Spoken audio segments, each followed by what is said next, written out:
Assalamualaikum sahabat-sahabat yang dirahmati Allah. Hari ini saya akan menceritakan Bule Swiss, janda 40 tahun terbang ke Indonesia demi pemuda. Sebelum kita mulai ceritanya, jangan lupa untuk dukung kami dengan like dan subscribe channel Monet Kreatif agar kami selalu semangat dalam berbagi cerita menarik lainnya. Bagi yang like dan subscribe ke channel ini, kami doakan semoga dimudahkan segala urusannya, dilapangkan rezekinya, disehatkan badannya, dan dikabulkan segala hajat dunia akhirat. Oleh Allah Subhanahu wa Ta'ala, amin ya Rabbal Alamin. Mari kita mulai ceritanya. Anna Emilia duduk di balkon apartemennya yang menghadap pegunungan Alpen. Secangkir kopi hitam di tangan, matanya kosong menatap kejauhan. Usianya 40 tahun, seorang janda tanpa anak. Hidup nyaman di Zurich dengan pekerjaan tetap sebagai desainer interior. Dari luar, hidupnya tampak ideal, mapan, mandiri, dan bebas. Namun ada kekosongan yang tak pernah bisa diisi. Sejak perceraiannya 3 tahun lalu, ia mulai merasakan kehampaan yang perlahan menggerogoti batinnya. Suatu malam, karena iseng dan kesepian, Anna mengunduh aplikasi pertemanan internasional. Ia tidak mencari cinta, hanya percakapan ringan. Namun profil seorang pemuda bernama Upin Gondrong menarik perhatiannya. Bukan karena wajahnya, melainkan bio singkatnya. Hidup sederhana, belajar agama, mencari makna. Upin, 20 tahun, tinggal di sebuah desa kecil di Aceh. Ia bekerja sebagai peracik kopi di warung ayahnya dan sedang kuliah jurusan bahasa Inggris di universitas negeri setempat. Ia tidak terbiasa dengan wanita asing, apalagi yang usianya 2 kali lipat darinya. Tapi Anna berbeda. Perempuan itu sopan, haus pengetahuan, dan selalu menanyakan hal-hal mendalam tentang Islam, adat Aceh, bahkan arti hidup. Dari sudut pandang seorang anak muda desa, percakapan mereka semakin intens, berubah dari teks menjadi panggilan suara, lalu video call. Upin menunjukkan masjid di desanya. Anna memperlihatkan salju yang turun di halaman rumahnya. Jarak terasa pudar di antara mereka. "Apakah kamu percaya cinta bisa hadir tanpa direncanakan?" tanya Anna suatu malam. Upin diam sejenak. "Aku tidak tahu, tapi aku percaya Allah mempertemukan orang-orang untuk alasan tertentu." Anna mulai bertanya tentang Islam. Bukan sekadar penasaran, tapi benar-benar ingin mengerti. Di sisi lain, Upin mulai merasa perasaannya pada wanita ini bukan sekadar kasihan atau kagum, tapi sesuatu yang lebih dari itu. Dua jiwa dari dunia berbeda perlahan saling tertarik oleh sesuatu yang tak bisa dijelaskan oleh logika. Dan itu baru permulaan. Hari-hari berlalu dan komunikasi antara Anna dan Upin menjadi rutinitas. Di sela pekerjaannya, Anna selalu menyempatkan waktu untuk menelepon. Upin bahkan rela begadang demi menyesuaikan perbedaan waktu. Teman-teman dekatnya mulai bertanya-tanya, bahkan mencibir saat ia menjalin komunikasi intens dengan seorang pemuda dari negara yang belum pernah dikunjunginya. Sofia bilang, "Kamu serius sama anak itu jarak 20 tahun?" ucap sahabatnya Sophia sambil mengangkat alis. Anna tidak tahu harus menjawab apa. Ia tidak sedang jatuh cinta seperti remaja, tapi ia merasa terhubung. Upin berbeda dari laki-laki Eropa yang ia kenal. Tidak romantis dalam arti konvensional, tapi penuh perhatian dan jujur.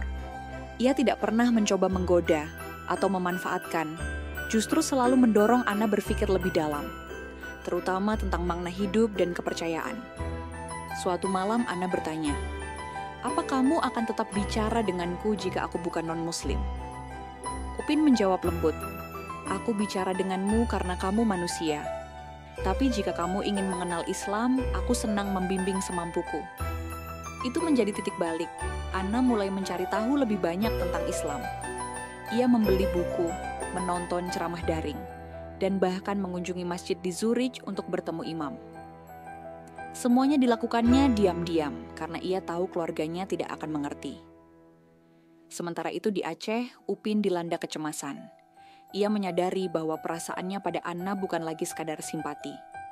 Tapi ia juga tahu hubungan seperti ini tidak akan mudah diterima masyarakat, apalagi keluarganya yang menjunjung adat. Suatu malam, Anna mengirim pesan singkat. "Aku ingin bertemu, aku ingin ke Aceh." Upin terdiam lama membaca pesan itu, campur aduk antara bahagia dan takut. Bahagia karena dia juga ingin bertemu. Takut karena Aceh bukan tempat yang ramah untuk kisah cinta tidak biasa seperti ini. Namun jawaban yang ia kirim akhirnya sederhana. Kalau itu keputusanmu, aku akan menunggumu di bandara. Disitulah semuanya berubah.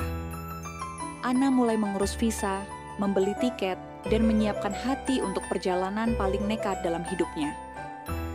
Bandara Sultan Iskandar Muda terasa asing dan panas. Bau udara lembab, suara orang-orang berbicara dalam bahasa yang tak ia pahami, dan pandangan mata yang terus menatapnya membuat jantungnya berdegup. Ia mengenakan blus lengan panjang dan celana longgar, berusaha menghormati budaya setempat. Tapi tetap saja, seorang wanita bule sendirian jelas menarik perhatian. Upin sudah menunggu di dekat pintu kedatangan, mengenakan baju koko putih dan celana kain. Wajahnya tegang, tapi matanya berbinar. "Assalamualaikum, Anna," ucapnya pelan saat mereka saling berhadapan. "Waalaikumsalam. Semoga benar itu artinya damai seperti yang kau bilang," jawab Anna tersenyum. Suaranya sedikit bergetar karena gugup. Pertemuan itu tak romantis dalam arti umum. Tidak ada pelukan apalagi genggaman tangan. Hanya saling pandang dan senyum yang kaku. Lalu berjalan berdampingan menuju parkiran, di tengah tatapan heran orang-orang. Di rumah kontrakan kecil yang disewa Upin khusus untuk Anna, keduanya lebih banyak diam. Bukan karena canggung, tapi karena menyadari betapa nyata semuanya. Dunia digital yang selama ini menghubungkan mereka tak lagi cukup melindungi dari kenyataan sosial yang keras. Hari pertama Anna di Aceh diwarnai rasa bingung. Jalan sempit, suara azan 5 kali sehari, makanan pedas, dan orang-orang yang menatapnya seolah ia alien. Upin menjelaskan sedikit demi sedikit tentang adat, kebiasaan, dan bagaimana perempuan asing seperti Anna akan selalu jadi bahan perbincangan. Apalagi jika tinggal sendirian tanpa muhrim. "Aku akan bantu semampuku, tapi kita harus berhati-hati. Ini bukan Zurich," ucap Upin serius. Anna mengangguk. Ia sudah tahu, ini tidak akan mudah, tapi ia tidak menyangka akan merasa seasing ini. Malam itu, di kamar kecil berkipas angin, Anna menatap langit-langit dan bertanya pada dirinya sendiri. Apa aku sudah gila? Atau justru baru mulai waras untuk pertama kalinya? Di luar, suara jangkrik dan azan Isya bersahutan. Di dalam, dua hati diam-diam berusaha mencari tempatnya masing-masing dalam takdir yang belum selesai ditulis. Pagi pertama di Aceh, Anna dibangunkan oleh suara ayam jantan dan gemamu rotal dari masjid dekat kontrakan. Ia belum terbiasa, tapi anehnya tidak merasa terganggu. Ia bangun perlahan, menyeduh kopi syai, lalu duduk di kursi plastik menatap jalanan sempit. Wajah-wajah tetangga yang melintas sesekali mengintip ke arah rumah. Sebagian dengan penasaran, sebagian lagi dengan tatapan sinis. Upin datang membawa sarapan dari rumah. Lontong sayur dan kue timpan. Ia belum berani membawa Anna langsung ke rumah orang tuanya. "Aku bilang ke ibu kalau kamu teman dari luar negeri yang datang belajar budaya," kata Upin sambil tersenyum kaku. "Nanti aku akan pelan-pelan jelaskan." Anna hanya menunduk. Ia tahu ini rumit. Sejak tiba ia merasa seperti berada di dunia yang tak punya tempat untuknya. Setiap langkah seolah diawasi. Namun yang paling mengganggu adalah jarak Upin yang biasanya hangat kini tampak kikuk. Di dunia maya dia penuh perhatian, tapi di dunia nyata ia lebih banyak diam, seolah sedang memproses ulang semua ini. Konflik mulai meruncing ketika Anna mengutarakan niatnya kepada Upin. "Aku ingin masuk Islam bukan karena kamu, tapi karena aku merasa ini benar. Tapi aku juga ingin menikah." Upin terdiam. Ia merasa senang, tapi sekaligus takut.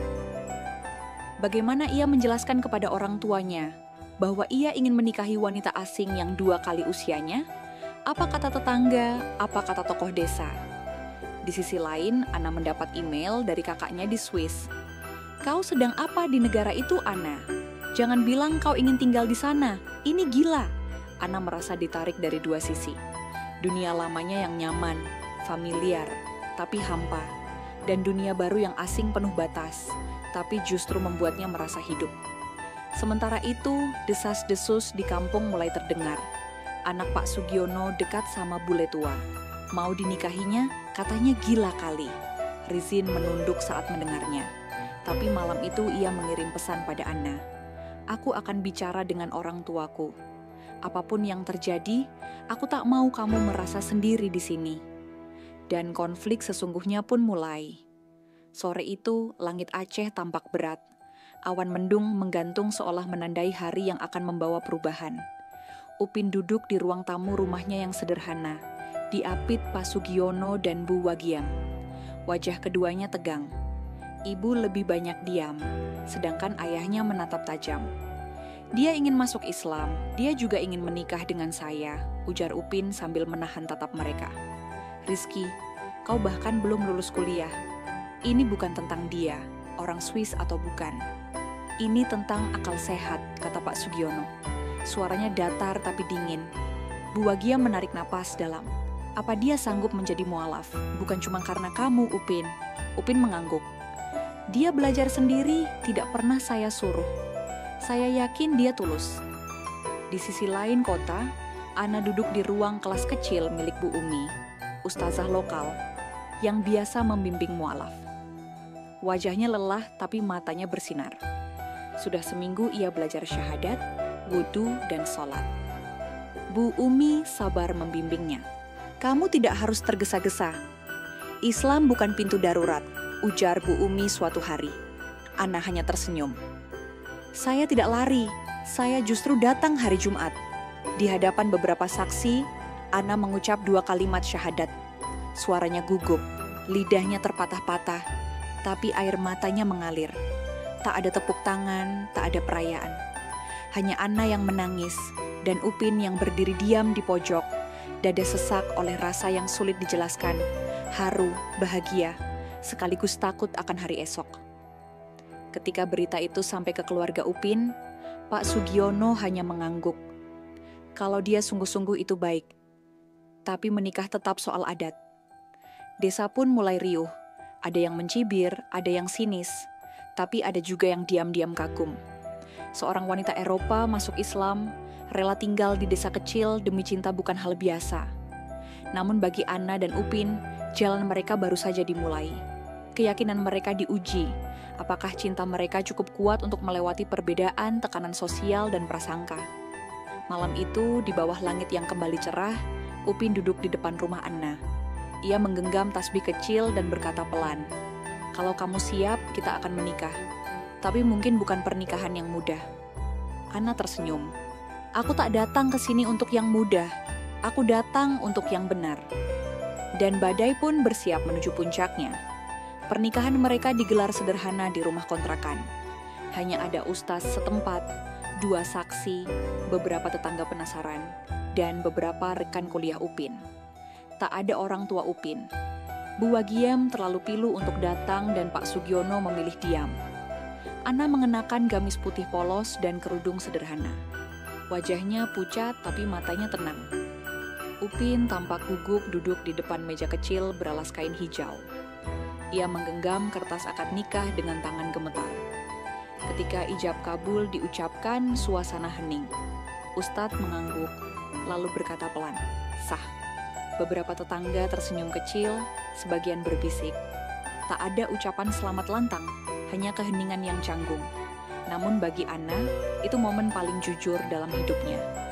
Ia menikah bukan karena kecantikan, kekayaan, atau status, tapi karena cinta yang berani menembus batas.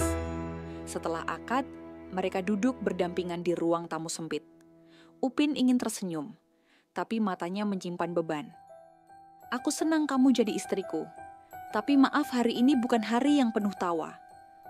Ana menggenggam tangan Upin. "Aku tak datang mencari pesta. Aku datang mencari kebenaran, dan kamu adalah bagian dari kebenaran yang kutemukan." Namun badai belum berlalu. Malam itu, akun media lokal mengunggah foto akad mereka dengan judul mencolok. Janda Swiss nikahi pemuda Aceh 20 tahun, cinta atau sensasi. Berita itu menyebar cepat, disertai komentar pedas. Ada yang menuduh Ana hanya cari eksotisme, ada yang menyebut Upin pemuda tak tahu adat. Keluarga Ana di Swiss pun panik, menyebut pernikahannya tidak rasional. Keesokan paginya, pintu rumah mereka diketuk oleh dua tokoh masyarakat yang datang dengan pesan tegas. Tinggal berduaan di sini akan terus mengundang fitnah. Lebih baik kalian segera pindah atau bersiap menghadapi tekanan lebih besar. Upin hanya menunduk, Ana menatap dinding. Mereka tahu pilihan sudah dibuat, tapi harga dari pilihan itu jauh lebih mahal dari yang pernah dibayangkan. 2 minggu setelah pernikahan, Ana dan Upin pindah ke rumah kecil di pinggiran kota Hoksmawe. Bukan untuk lari, tapi agar punya ruang bernapas, memulai tanpa terus diawasi. Rumah papan dengan atap seng itu menjadi titik nol. Jauh dari Desos, tapi cukup dekat untuk merasakan denyut Aceh. Hari-hari awal diisi penyesuaian. Ana belajar memasak makanan lokal, dari nasi goreng Aceh hingga kuah pliek. Ia masih kikuk, sering salah mengucap salam saat menyapa tetangga. Namun pelan-pelan masyarakat mulai menerima kehadirannya. Ia tak berpura-pura jadi orang lokal, tapi ketulusan hatinya terasa. Sementara itu, Upin melanjutkan kuliahnya. Ia tetap jadi bahan pembicaraan, tapi kini lebih banyak yang menghormatinya. Ada yang datang diam-diam bertanya, "Bang, kok bisa bule kayak gitu masuk Islam?" Upin hanya menjawab, "Karena hidayah Allah datang dengan cara yang tidak bisa kita rancang." Suatu sore, Bu Wagiem datang diam-diam ke rumah mereka. Ana menyambut dengan gugup dan menyuguhkan teh terlalu manis. Sang ibu hanya tersenyum pelan. "Saya belum tahu harus memanggilmu apa, tapi saya ingin mengenalmu," ucap Bu Wagiem. Ana menahan air mata. "Terima kasih, Dibu." "Ibu, tak semuanya jadi mudah. Kadang saya masih menangis rindu pada hidup lama saya." Kadang Upin masih gelisah memikirkan masa depan mereka, tapi mereka selalu kembali ke satu hal yang menyatukan mereka, keyakinan bahwa pertemuan ini bukan kebetulan. Beberapa bulan kemudian, Ana mulai mengajar bahasa Inggris secara daring. Ia juga membantu komunitas mualaf lokal dengan kelas kecil belajar Al-Quran dasar. Upin di sela kuliahnya menjadi pendamping bahasa bagi wisatawan asing di Banda Aceh. Hidup mereka belum sempurna, tapi kini mereka melangkah bersama, saling menopang. Dan di tengah ketidakpastian itu, satu hal pasti, mereka tidak lagi sendirian di malam hari. Saat listrik mati dan jangkrik bersahutan, Ana memandang Upin yang menulis tugas kuliah, tersenyum lalu berbisik, "Kalau aku harus memilih semua ini dari awal, aku tetap akan terbang ke sini."